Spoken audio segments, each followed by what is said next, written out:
C'est-à-dire qu'aujourd'hui, je suis amené à expliquer à des jeunes de quartier l'attitude à avoir quand ils s'aperçoivent les forces de l'ordre. La première des choses, si vous n'avez rien à vous reprocher, ne courez pas. Si vous avez la chance d'être en groupe, amorcez votre téléphone. On ne sait jamais.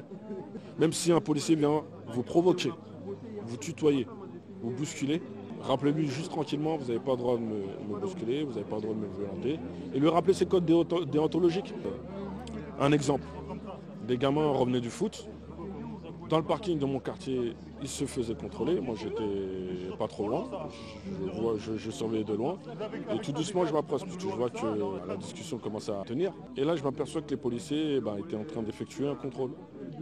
Mais le contrôle s'effectuait dans notre résidence.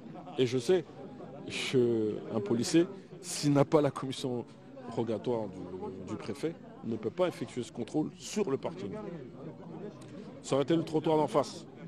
Donc, espace public, là, pas de problème. Pièce d'identité, tu présentes ta pièce d'identité. Mais là, c'est ta résidence, ton lieu d'habitation. S'il ne te présente pas la commission rogatoire, il ne peut pas te contrôler. Donc, je me suis permis de demander aux officiers de présenter cette commission rogatoire. J'ai eu affaire à 2 officiers qui m'ont regardé, surpris.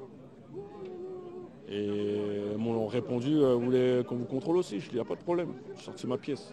Mais un d'entre eux a appelé leur supérieur qui était dans le véhicule. Il vient, je lui repose la question. Lui ne me répond pas. Il me regarde 2-3 secondes.